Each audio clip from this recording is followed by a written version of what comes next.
اب میں ہماری پروگرام کی دوسری مقررہ کی طرف رخ کرتی ہوں. ہماری آج کی دوسری مقررہ ہیں سسٹر سیما ناز. آپ آئی آر او کی کور گروپ کی ممبر اور تقویٰ اسلامک اسکول کی ٹیچر بھی ہیں. آپ خدمت دین کا زبردست جذبہ رکھتی ہیں اور آئی آر او اور تقویٰ اسلامک اسکول کی تمام تر ایکٹیویٹیز میں نہایت ذمہ داری کے ساتھ اپنی سروسز پرووائڈ کر رہی ہیں.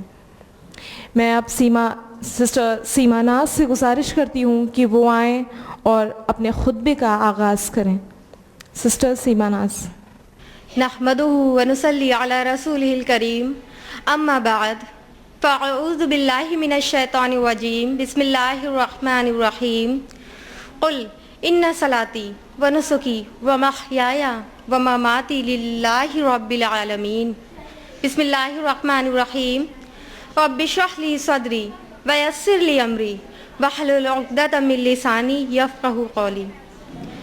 عزیز بہنوں، السلام علیکم ورحمۃ اللہ وبرکاتہ. آج کے اس سیمینار کے ٹاپک سے آپ سبھی بخوبی واقف ہی ہوں گی کہ آج کے اس سیمینار کا ٹاپک ہے امت مسلمہ کی جانباز خواتین. ابھی بھی ہم نے سسٹر صوبیہ سے رسول اللہ صلی اللہ علیہ وسلم کے ٹائم کی ان جانباز خواتین کے بارے میں جانا، یا یوں کہہ لیجئے کہ ان جانباز صحابیات کے بارے میں جانا جنہوں نے اپنا سب کچھ اللہ کی راہ میں لگا دیا، جنہوں نے اپنی مال، اپنی جان، اپنی ساری چیزوں سے اللہ کی راہ میں جہاد کیا. لیکن ہم آپ کو بتا دیں کہ یہ نہ صرف اس دور میں بلکہ ہر دور میں دنیا ایسی جانباز خواتین سے خالی نہیں رہی. انشاءاللہ میری گفتگو مبنی ہوگی امت مسلمہ کی دور وسطیٰ کی جانباز خواتین کے بارے میں، یعنی مڈل ایرا کی جانباز خواتین کے بارے میں. آج امت مسلمہ جن مصائب و آلام کا شکار ہے وہ محتاج بیان نہیں، ہر انسان اس سے بخوبی واقف ہے. اسپیشلی خواتین ملت کو جس حسین و دلکش انداز میں سبز باغ دکھائے جا رہے ہیں، انہیں اپنے رنگ میں رنگنے کی کوشش کی جا رہی ہے، وہ کسی سے بھی پوشیدہ نہیں.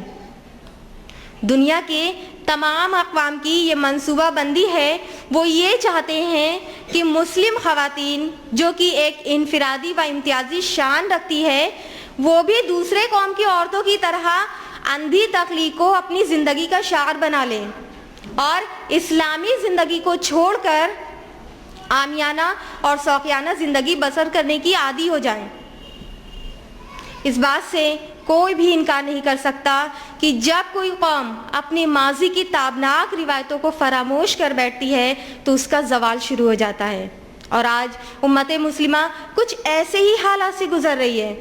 وہ دو راہیں پر کھڑی ہوئی ہے، ایک طرف تو مغربی تہذیب اور اس کی باہری چمک دمک ہے، وہیں دوسری طرف دشمنان اسلام اس بات پر سردھڑ کی بازی لگا رہے ہیں کہ کسی بھی طرح سارے کے سارے مسلمان غیر قوموں کی طرف متوجہ ہو جائیں، باطل کی طرف متوجہ ہو جائیں. وہ اسی جد و جہد میں لگے ہوئے ہیں کہ کسی بھی طرح مسلمان اپنی اسلامک آئیڈینٹیفیکیشن، اپنی تہذیب، اپنی پہچان کو ختم کر دیں. آپ سب یہ سوچ رہی ہوں گی کہ ہم یہ ساری باتیں آپ لوگوں کو کیوں بتا رہے ہیں.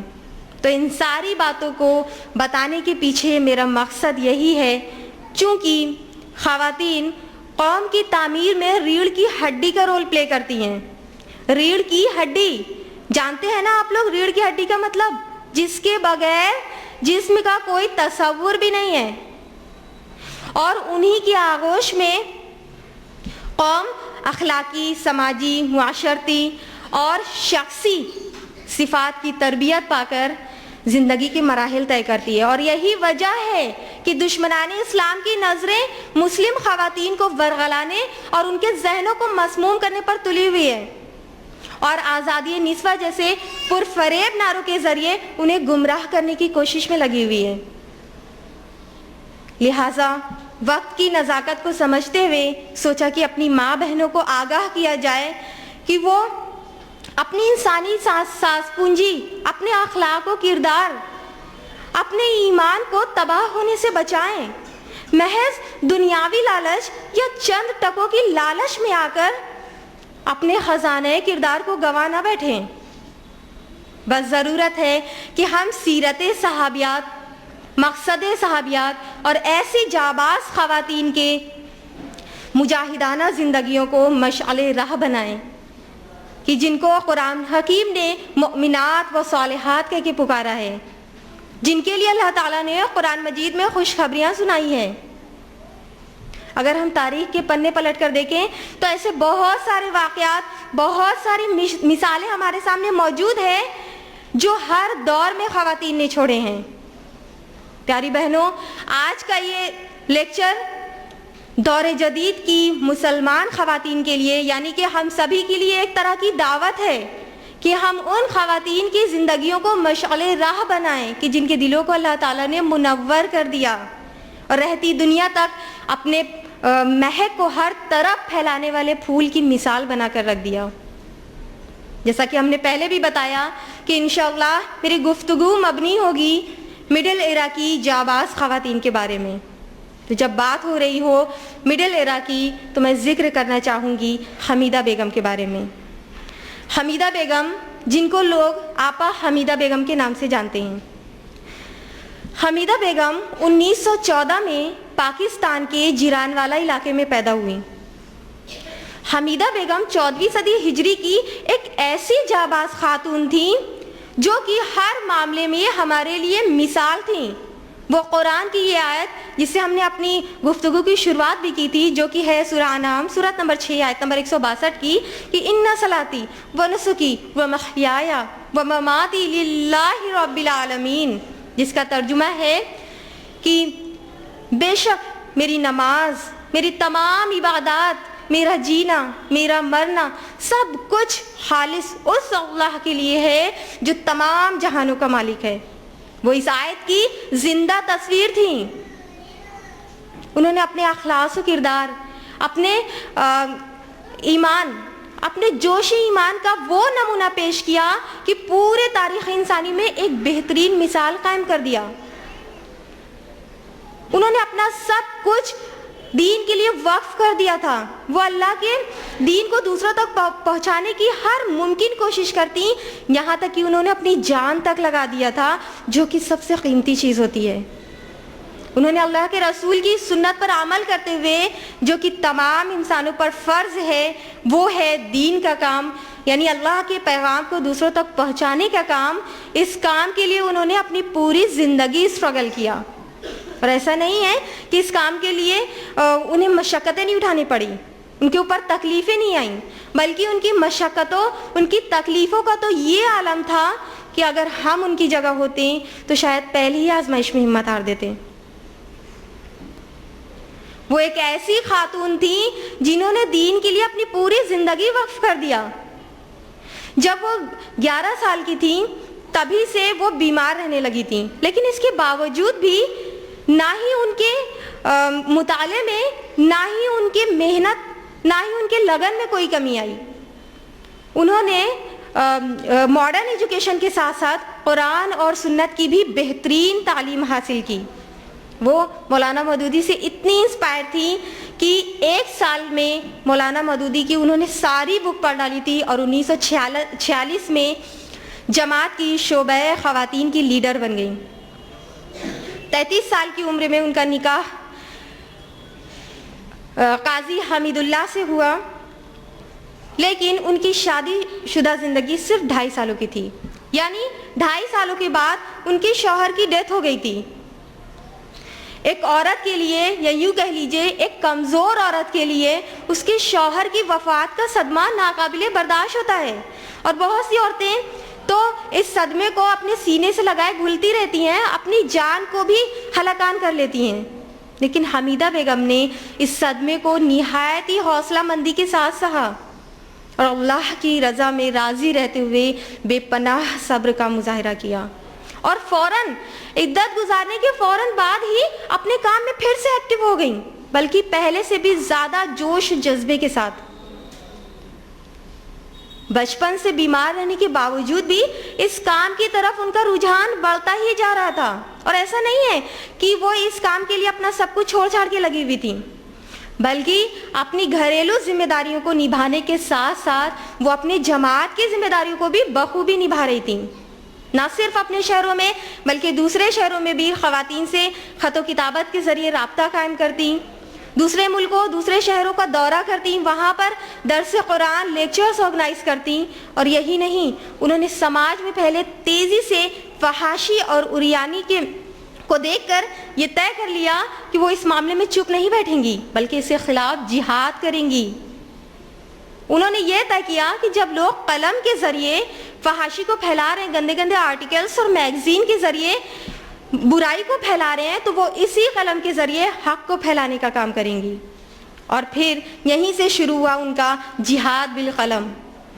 پھر ان کی منتھلی میگزین نور اور بطول شائع ہوئی، جس میں انہوں نے ایسے ایسے آرٹیکلز لکھے کہ لوگ اس سے بہت متاثر ہوئے اور اس سے سماج میں ایک انقلاب برپا ہو گیا. وہ خواتین جو دین کے بارے میں جانتی بھی نہ تھیں، اسلام کے بارے میں جانتی بھی نہیں تھیں، وہ دین کی داعی بن چکی تھی. یعنی حمیدہ بیگم نے اپنے پیچھے بہت ساری ایسی خاتون کو تیار کر رکھا تھا جو ان کے لیے ثواب جاریہ کا کام کر رہی تھیں. اور یہ سب کچھ ان کے لیے اتنا آسان نہیں تھا. انہوں نے اس کے لیے بہت ہی مشقتیں سہیں، بہت ہی مصیبتوں کا سامنا کرنا پڑا، مالی بھی اور جسمانی بھی. وہ یہ سب کچھ صرف اور صرف اس لیے کر پائیں کیونکہ ان کو اللہ تعالیٰ کی اس آیت پر پورا یقین تھا، پورا بھروسہ تھا، جو کہ ہے سورہ صف سورۃ نمبر 61 آیت نمبر 10 اور 11، جس میں اللہ تعالیٰ فرماتے ہیں کہ اے ایمان والو، کیا میں تمہیں ایسی تجارت بتلا دوں جو تمہیں دردناک عذاب سے بچا لے؟ وہ ہے اللہ اور اس کے رسول پر ایمان لاؤ اور اس کی راہ میں اپنی جان اور اپنی مال سے جہاد کرو، یہ تمہارے لیے بہتر ہے اگر تمہیں علم ہو. یہی وجہ ہے کہ حمیدہ بیگم ہمہ وقت دین کی خدمت کے لیے تیار رہتی تھیں. وہ دین کے لیے بہت ہی جوش و جذبہ رکھتی تھیں. ہم آپ کو ایک دلچسپ واقعہ بتاتے ہیں جس سے یہ ثابت ہو جائے گا کہ وہ قرآن کے لیے، دین کے لیے کتنا بے چین رہتی تھیں. ہوا یوں کہ جب ان کا نکاح ہوا، وہ شادی کر کے آئیں، یعنی وہ رخصت ہو کر اپنے سسرال آئیں، تو ایک دم روایتی دلہن کی طرح نہیں تھیں. نہایت سادہ لباس، نہ جویلری، نہ میک اپ، نہ گھونگھٹ، یہاں تک کہ سسرال والے نے اصرار کر کے ان کو ایک ریشمی جوڑا پہنایا اور کچھ جویلریز پہنائی. پھر جیسا کہ ہوتا ہے کہ دلہن کو دیکھنے کے لیے لوگ آتے ہیں، اسی طرح سے ان کو بھی دیکھنے کے لیے پڑوس سے اور رشتہ دار سے کچھ لوگ، عورتیں اکٹھا ہوئیں. جیسے ہی حمیدہ بیگم نے عورتوں کا مجمع دیکھا، ان کی آنکھ میں چمک آ گئی کہ ارے واہ، موقع مل گیا. اور پھر وہ یہ سب بھول بھال کر کہ وہ ایک نئی نویلی دلہن ہے، ابھی رخصت ہو کر آئی ہیں، انہوں نے قرآن منگایا اور قرآن کا درس کرنے لگیں. کیا آپ یقین کریں گی کہ وہ دلہن جس کے اندر دین کا اتنا جذبہ کہ ابھی رخصت ہو کر آئی ہیں، نئی نویلی دلہن ہے، قرآن کا درس کر رہی ہیں. آج ہماری سوسائٹی ہے، ہم ہیں، آپ ہیں، برائڈ، دلہن، نیولی میرڈ نہیں، دلہن کا درس قرآن میں جانے کے تصورات بھی نہیں ہیں ہمارے ذہنوں میں کہ وہ کہیں جا کر اٹینڈ کر لے. اور اگر اسی گھر میں چل بھی رہا ہو تو سب کے بیچ ہم کو دلہن کو بٹھانے میں پریشانی ہوتی ہے. لیکن وہ دلہن ایسی کہ جن کے اندر دین کا اتنا جذبہ کہ بس دیکھا لوگوں کی بھیڑ کو اکٹھا ہوتے ہوئے بس چڑھ گئے خمار اللہ کے رسول کی سنت کا، کہ جب بھی لوگ اکٹھا ہوئے قرآن اور سنت کی باتیں ہونا چاہیے، ریٹرن ہونے سے پہلے اللہ کا ذکر ہونا چاہیے. کیا یہ جابازی، یہ حوصلہ ہے ہم میں سے کسی کے اندر کہ اپنے ہی نکاح کے دن قرآن کا درس لے کر بیٹھ جائیں؟ ہم اور آپ تو سننا سے بھی ڈرتے ہیں، اور ہمارے جو ایلڈرز ہیں، اللہ تعالیٰ ان کو خوش رکھے، اللہ تعالیٰ ان کو ہدایت نصیب فرمائے، کہ نکاح کے دن دلہا دلہن سمیت پورا خاندان گناہوں پر آمادہ رہتا ہے. کہ ابھی تو صرف شیطانی کام ہی ہونے ہیں، ابھی تو اللہ کی بات نہیں ہو سکتی, اللہ کا ذکر نہیں ہو سکتا, ابھی سارے شیطانی کام ہونے ہیں, دل بھر کے اللہ کی نافرمانی ہونی ہے. لیکن حمیدہ بیگم کے جیسا وہ حوصلہ, وہ ہمت, وہ دیوانگی ہونا چاہیے دین کے لیے کہ نہ اپنی خوشی دیکھیں نہ غم, بس یہ دیکھیں کہ ہم کیسے, کس طرح سے اللہ کے دین کو, اللہ کے میسج کو دوسروں تک پہنچا دیں.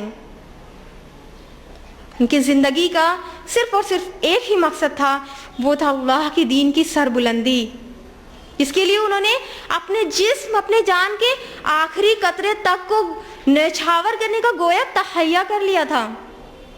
یہ بات ہم صرف زبانی نہیں کہہ رہے ہیں کہ ہم نے مبالغے کے طور پر کہہ دیا, بلکہ یہ بات حقیقت ہے.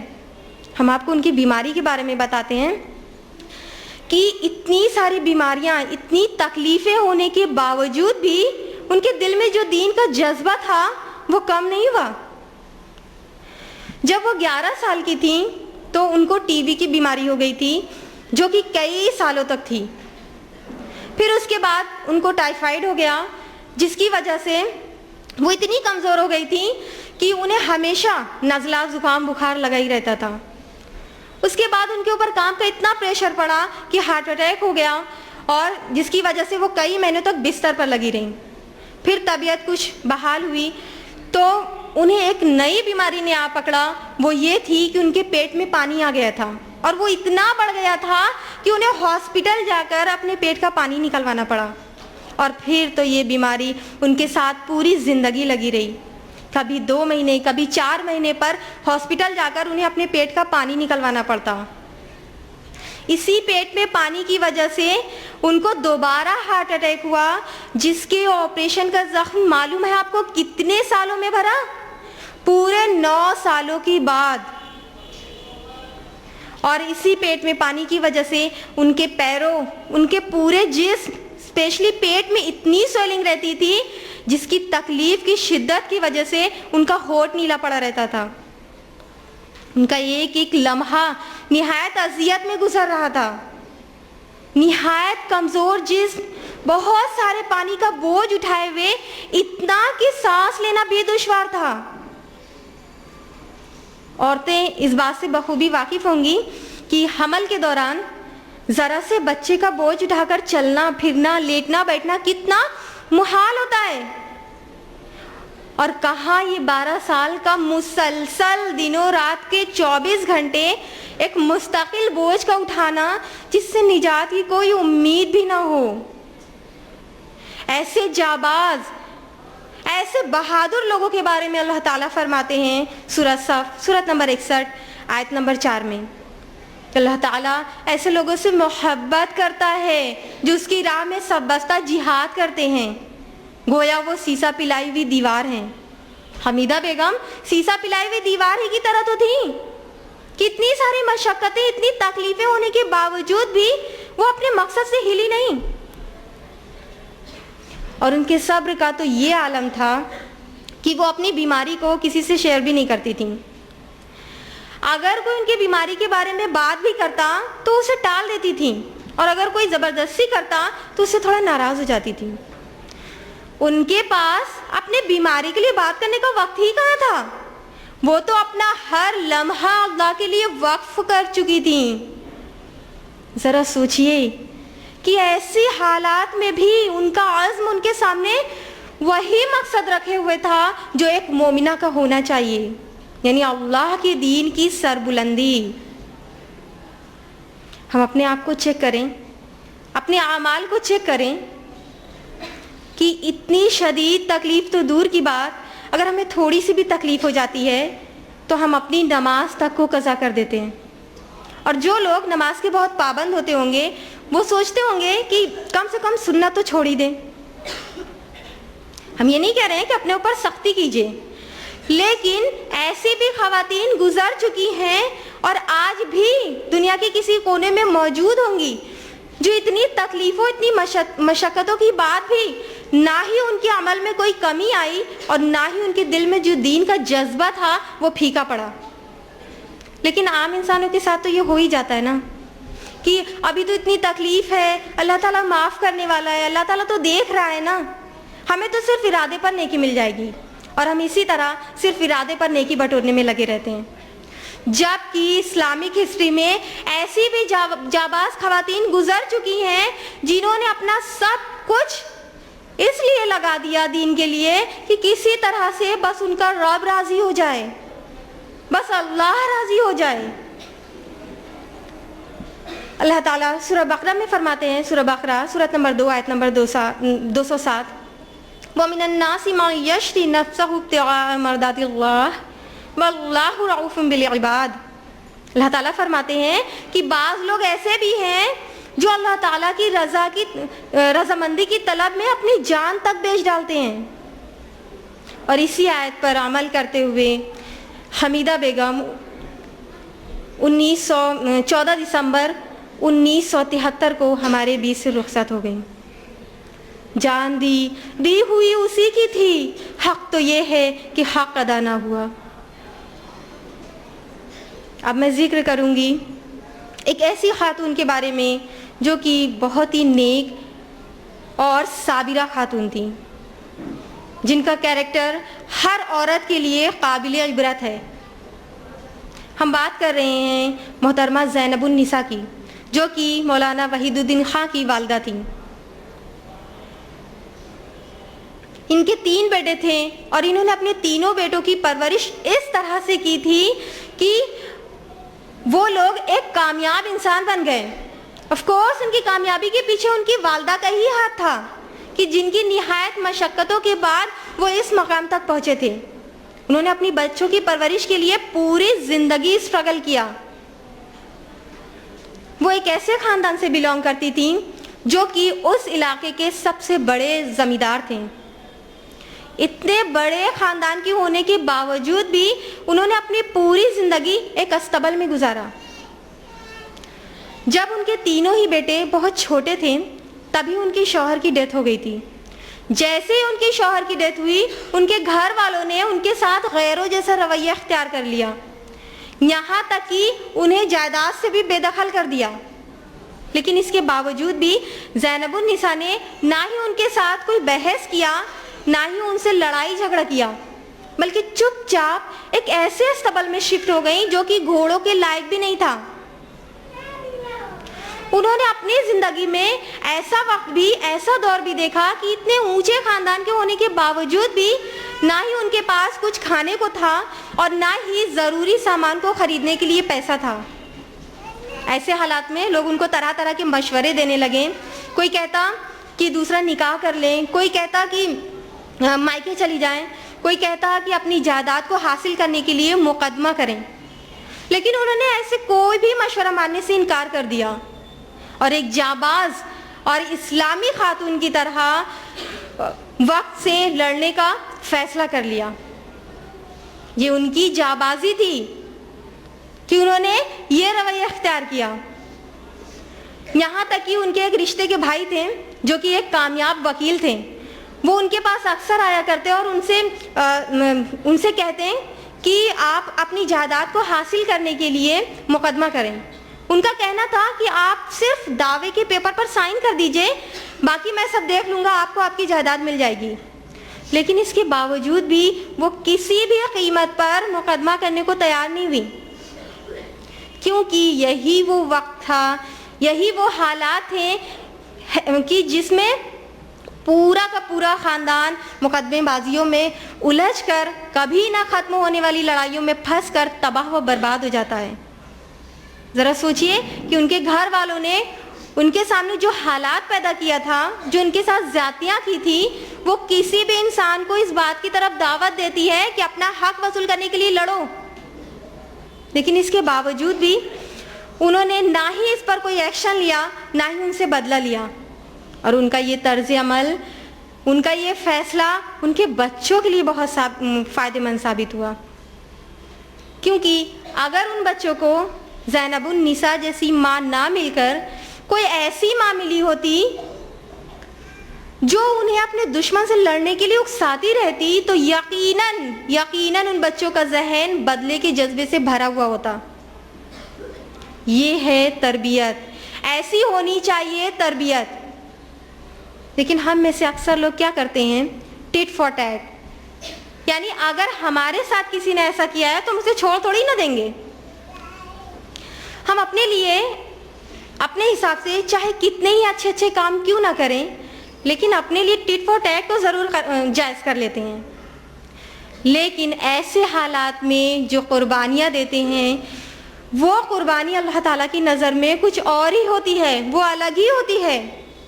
اللہ تعالیٰ سورہ شورى میں فرماتے ہیں, سورہ شورى سورۃ نمبر 42 آیت نمبر 43 میں اللہ تعالیٰ فرماتے ہیں کہ جو لوگ صبر کریں اور درگزر کریں وہ بہت ہی ہمت کے کاموں میں سے ہے. یعنی بدلہ لینا جائز ہے, برابر کا بدلہ لیا جا سکتا ہے, لیکن اس کے باوجود بھی جو درگزر کرے, معاف کرے, بدلہ نہ لے, یہ اولول العزمی کے کاموں میں سے ہے. اسے کہتے ہیں جابازی. اختیار ہونے کے باوجود بھی بدلہ نہ لے, یہ ہے جابازی, یہ ہے بہادری کہ اختیار ہونے کے بعد بھی بدلہ نہیں لیا. کیوں؟ کیونکہ ایسے انسان کی نظریں ہمیشہ آخرت پر ہوتی ہے. وہ ہر چیز آخرت میں چاہتا ہے, وہاں چاہتا ہے. وہ دنیا میں بدلہ لے کر اس کا دل ٹھنڈا نہیں ہوتا. وہ صرف اور صرف اپنی اللہ کی رضا چاہتا ہے کہ کسی طرح بس اللہ راضی ہو جائے. تو ہمیں ایسی عورتوں کی طرح بننا چاہیے کہ اختیار ہونے کے باوجود بھی بدلہ لے ہی نہ لیا جائے, بلکہ بہتر یہی ہے کہ بدلہ نہ لیا جائے. بدلہ لینا جائز ہے, لیکن ہم صرف جائز تک ہی کیوں دیکھتے ہیں؟ اگر ہم صرف جائز تک ہی دیکھیں گے نا تو کامیاب نہیں ہو سکتے. کہاں سے لائیں گے آخرت میں پاسنگ مارکس؟ جب ہم اوپر سے دیکھیں گے 80%, 90%, تب جا کے ہم 70% لا سکیں گے, تب جا کے ہم پاس ہو سکیں گے. اور یہی کیا زینب النساء نے. انہوں نے اپنے بچوں کی پرورش کے لیے وہ کچھ بھی کیا جو شاید ایک مرد بھی نہ کر سکے. انہوں نے اپنے بچوں کے لیے ماں اور باپ دونوں کا رول پلے کیا. انہوں نے اپنے بچوں کی پرورش کے لیے اسلام کی حدود میں رہ کر وہ سارے کام کیے جن کام کو کرنے کے لیے آج خواتین کو اسلام کے حدود سے باہر نکالنے کا مطالبہ کیا جا رہا ہے. وہ صبح اندھیرے میں ہی بستر سے اٹھ جاتی اور فجر کی صلاح پڑھ کر پورا دن مسلسل کام میں لگی رہتی, یہاں تک کہ رات کو دیر سے عشاء کی نماز پڑھ کے سوتی. انہوں نے کیا کیا کہ اپنے گھر میں کچھ مرغیاں, بکریاں اور بھینسیں پال لی, اور ان کے گھر کے باہر کچھ چھوٹی سی زمین چھٹی ہوئی تھی جس پر انہوں نے کچھ سبزیاں اگا رکھی تھی. اسی سے چلتا تھا ان کے گھر کا خرچ. یہاں تک کہ انہوں نے اپنے پڑوسیوں کا کپڑا سلنا شروع کر دیا تھا. سلائی مشین نہ ہونے کے باوجود بھی وہ ہاتھ سے کپڑا سلا کرتی تھیں, اور جو جتنی بھی اس کی سلائی دیتا چپ چاپ رکھ لیتی. یہ سب کچھ وہ دین کے جذبے کے تحت کر رہی تھیں. انہوں نے ہمیشہ لوگوں کی طرف دیکھنے کے بجائے اللہ کی طرف دیکھا, اور دنیاوی اعتبار سے سوچنے کے بجائے وہ آخرت کے اعتبار سے سوچتی تھیں. یہی وجہ ہے کہ انہوں نے خود بھی صبر کیا اور پوری زندگی اپنے بچوں کو بھی صبر کی تلقین کرتی رہیں. تو جب ایسی پرورش ہوگی تب جا کے بچے نیک اور فرما بردار نکلیں گے. والدین کتنی آسانی سے عذر دیتے ہیں نا اپنے بچوں کی پرورش کے بارے میں کہ کیا کریں, بہت پریشان کرتا ہے, اسی لیے ٹی وی کے سامنے بٹھا دیتے ہیں. اتنی چھوٹی سی بات کے لیے کہ ابھی اس کے سوالوں کو جواب دینا پڑے گا, اس کے پیچھے پیچھے بھاگنا پڑے گا. اتنی چھوٹی سی پریشانی سے پریشان ہو کر ہم اپنے بچوں کو ٹی وی کے سامنے کر دیتے ہیں. اتنی چھوٹی سی پریشانی کے لیے ذرا ان ماؤں کے بارے میں سوچئے جو اپنے بچوں سے بھاگتی نہیں تھیں, بلکہ ایسی سچویشن میں رہنے کے باوجود بھی وہ اپنے بچوں کی اچھی تربیت کرتی تھیں. کس لیے؟ ایک نیک انسان بنانے کے لیے, دین کا سپاہی بنانے کے لیے. لیکن جب ہم اپنے بچوں کے بارے میں ایسی خواہشات ہی نہیں رکھیں گے تو آف کورس ایسی لاپرواہی کر سکتے ہیں کہ اپنے بچوں کو ٹی وی کے سامنے پیش کر دیں, اور پھر جب اس کا رزلٹ آتا ہے تو پھر ہم بیٹھ کر روتے ہیں. ہم سب کو معلوم ہے کہ ٹی وی سے کیا کیا نقصانات ہیں, اس کے بعد بھی ہم کو ہوش نہیں آتا.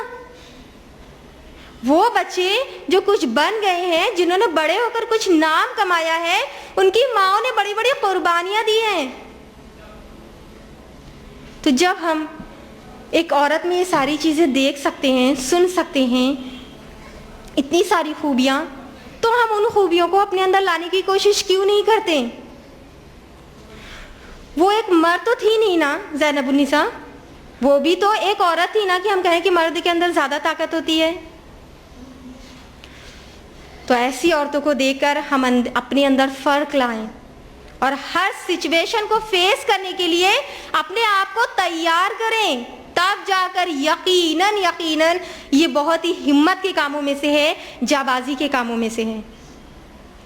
ابھی بھی ہم نے سسٹر صوبیہ سے ام عمارہ کے بارے میں سنا کہ انہوں نے کس طرح سے جنگ میں حصہ لیا،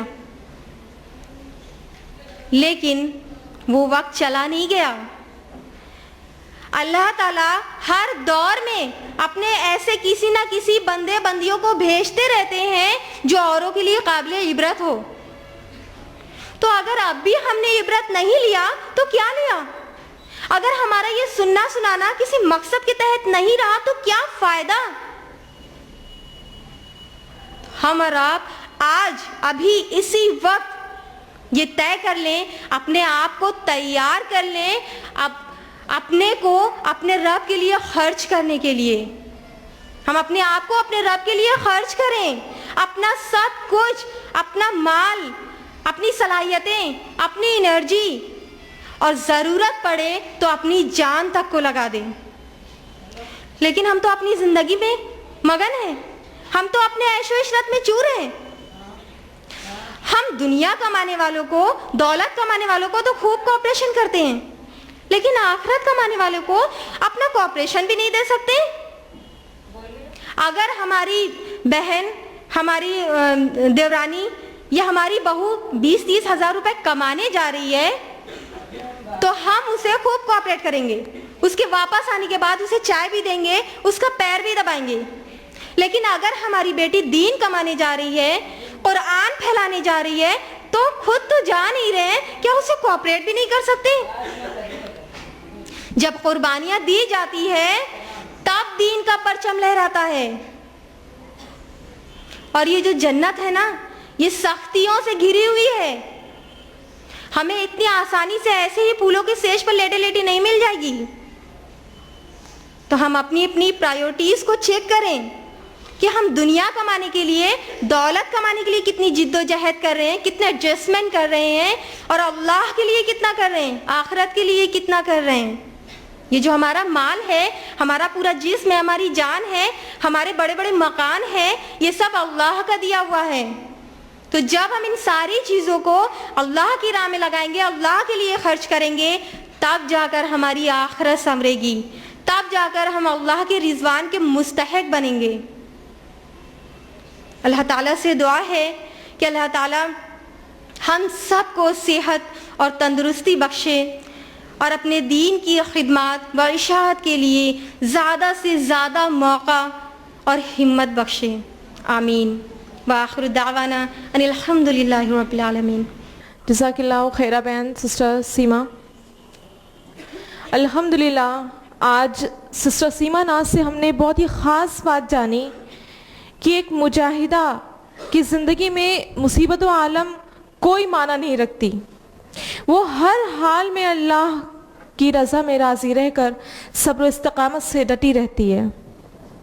اللہ سبحانہ وتعالیٰ سے دعا ہے کہ اللہ تعالیٰ ہم سبھی کو ایسے ہی صبر و شکر اور مجاہدے کی توفیق عطا فرمائے، آمین۔